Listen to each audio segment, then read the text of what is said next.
Hello friends, હું નિશા વાણિયા જેનિસ કિચનમાં આપનું સ્વાગત કરું છું. ફ્રેન્ડ્સ, આજે આપણે બનાવશું કાચી કેરીનું ખાટું મીઠું શાક. તો ચાલો જોઈએ કઈ રીતે બનાવશું આપણે કાચી કેરીનું ખાટું મીઠું શાક.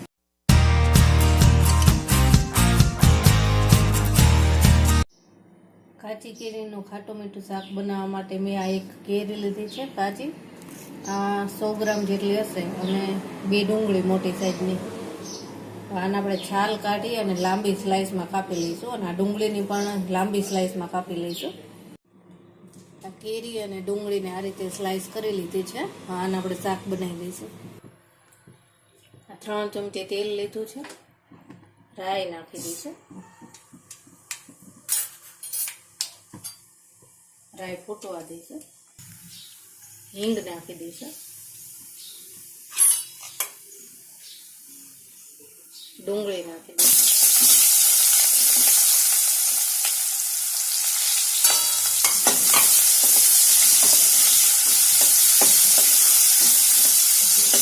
ડુંગળીને 2 મિનિટ માટે આપણે પાકવા દઈશું.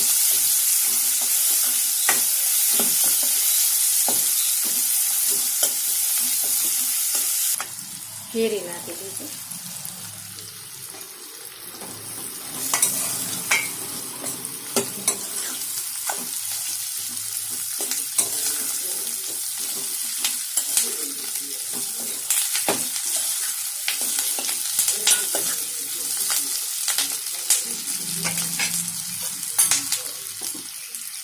અડધી ચમચી હળદર નાખી દઈશું. 1 ચમચી ધાણા જીરું, 2 ચમચી મરચું,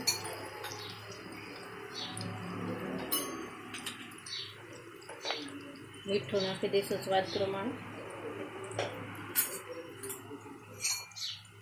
લસણની પેસ્ટ 1 ચમચી. બધું મિક્સ કરી લઈશું.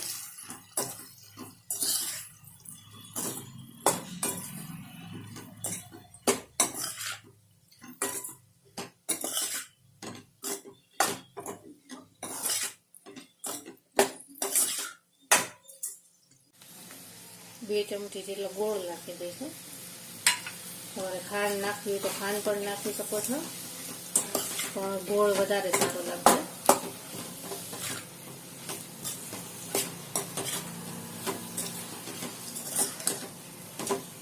કાચી કેરીનું શાક રોટલી સાથે કે બાજરીના રોટલા સાથે બહુ સરસ લાગે છે. એકદમ ટેસ્ટી શાક બને છે. તો મિક્સ થઈ ગયું છે. આપણામાં અડધો ગ્લાસ જેટલું પાણી નાખી દઈશું.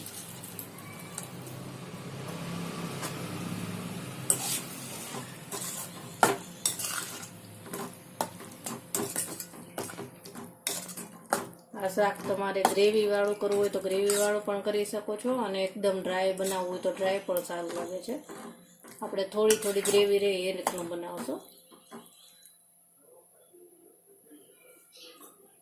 હજી થોડું આપણે પાણી નાખી દઈશું. આમાં મેં ટોટલ 1/4 ગ્લાસ જેટલું પાણી નાખેલું છે.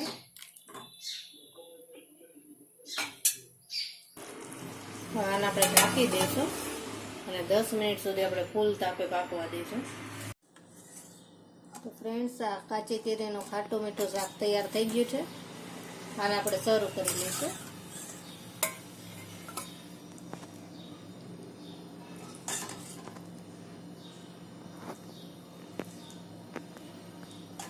તો ફ્રેન્ડ્સ, તમને મારી આ રેસીપી કેવી લાગી તે મને કમેન્ટ બોક્સમાં જણાવો, અને મારી ચેનલને લાઈક, શેર અને સબસ્ક્રાઈબ કરો.